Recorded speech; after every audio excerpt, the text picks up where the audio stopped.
آج ہم اپنی گفتگو میں جس خوبصورت ہستی کا ذکر کرنے جا رہے ہیں وہ ہیں عطائے رسول سلطان الہند حضرت خواجہ خواجگان حضرت خواجہ معین الدین چشتی اجمیری رحمۃ اللہ علیہ۔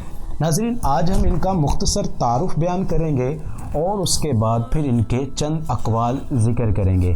ہم ان کی مبارک زندگی کے بارے میں جانیں گے کہ ان کی لائف کیسے گزری، ان کا بچپن، ان کی جوانی، ان کی تعلیم والے ایام جو تھے، تعلیم انہوں نے کیسے حاصل کی، اس کے بارے میں جانیں گے۔ پھر اس کے بعد ہم ان کے خوبصورت اقوال کا ذکر کریں گے، علمی، فکری اور اصلاحی اقوال جو ہیں جن میں انہوں نے لوگوں کو دین کی طرف اور حقیقت کی طرف راغب کرنے کے لیے جو اپنے تعلیمی علوم واضح فرمائے، اس کے اوپر بات کریں گے۔ ناظرین، اگر آپ کی ولادت کی بات کریں تو کہا جاتا ہے کہ 536 ہجری بمطابق 1141 عیسوی کو ایران کے علاقے خراسان کے نزدیک سنجر نامی گاؤں میں پیدا ہوئے۔ آپ کا اگر بچپن میں جو نام رکھا گیا اس کے بارے میں جانیں تو کہا جاتا ہے کہ آپ کا جو بچپن میں نام رکھا گیا تھا وہ حسن تھا۔ وہ کیا تھا؟ حسن نام تھا جو آپ کا بچپن میں رکھا گیا۔ اور کہا جاتا ہے کہ آپ کا تعلق بھی امیر گھرانے سے تھا اور آپ نجیب الطرفین سید تھے، یعنی کہ اصل والے سید تھے۔ اور آپ کا اگر شجرہ عالیہ کے بارے میں جانیں تو کہتے ہیں 12 واسطوں سے آپ کا شجرہ عالیہ حضرت علی شیر خدا مشکل کشا رضی اللہ تعالیٰ عنہ کے ساتھ جا کر ملتا ہے۔ اور ناظرین، اس کے ساتھ ساتھ آپ کے والد کا نام حضرت خواجہ غیاث الدین جو ایک امیر تاجر بھی تھے اور آپ صاحب ثروت ہونے کے ساتھ ساتھ عابد و زاہد بھی تھے۔ اور آپ کی والدہ کا نام کہا جاتا ہے حضرت بی بی سیدہ ماہ نور تھا۔ ناظرین، اس کے بعد اگر آپ کے بچپن کی بات کریں تو بڑا ہی دلکش آپ کا بچپن تھا، بڑے ہی امتحانات کا آپ کو سامنا کرنا پڑا۔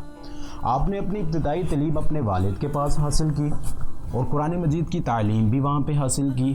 ابھی یہ تعلیم کا سفر جاری ہی تھا کہ 15 سال کی عمر میں آپ کے والد اس دنیا سے رخصت ہو گئے۔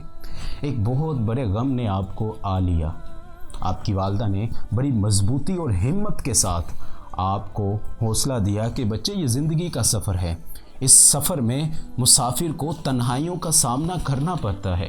اگر تم اس تنہائیوں کا سامنا نہیں کرو گے تو اس دشوار سفر کو کیسے گزارو گے؟ اور انہوں نے کہا کہ تمہارے والد کی یہ خواہش تھی کہ تم علم و فضل میں کمال حاصل کرو۔ جب ان کی والدہ نے اس ہمت بھرے جملے آپ کو ارشاد فرمائے تو آپ نے دوبارہ خود کو سنبھالا اور اپنی ساری صلاحیتیں علم حاصل کرنے میں لگا دی۔ ابھی یہ راحت اور سکون کا وقت کوئی زیادہ لمبا نہیں گزرا تھا۔ تقریباً 1 سال کے بعد آپ کی والدہ بھی اس دنیا سے بسر ہو گئی۔ انہیں بھی اس فانی دنیا سے جانا پڑا، ان کا بھی مقرر وقت آ چکا تھا۔ پھر آپ اس دنیا میں بالکل اکیلے ہو گئے، نہ ماں رہی اور نہ ہی باپ رہا۔ اب وراثت میں آپ کو ایک آٹے والی چکی اور ایک باغ ملا۔ آپ نے تعلیم چھوڑ کر اس باغ کی حفاظت کرنا شروع کر دی۔ آپ باغ کی حفاظت کر رہے تھے تو وہاں سے ایک بزرگ گزرے جن کا نام حضرت ابراہیم تھا۔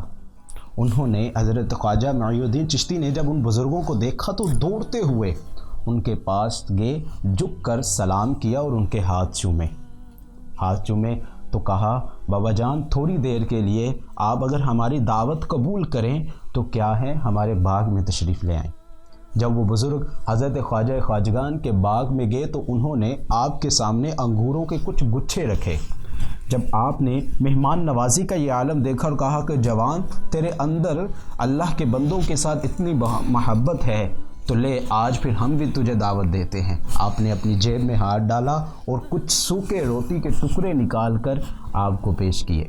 جیسے ہی وہ آپ کو پیش کیے، آپ نے وہ نوالوں کو کھایا تو دل کی دنیا بدل گئی۔ اپنا باغ، اپنی چکی، سارا ساز و سامان بیچا اور اس پیسوں کو یتیم مسکین لوگوں میں تقسیم کر دیا۔ تقسیم کرنے کے بعد علم و فضل کا آپ نے سفر کا آغاز کیا۔ کہا جاتا ہے کہ آپ کے علم کے حصول کے لیے سمرقند، بخارا کی طرف رخ کیا، کیونکہ علم کا اس وقت مرکز وہ تھا۔ آپ نے وہاں جا کر سب سے پہلے قرآن مجید کو حفظ کیا، پھر تفاسیر کا علم حاصل کیا، پھر احادیث کا، پھر فقہ کا اور بہت سارے دینی علوم کو حاصل کیا۔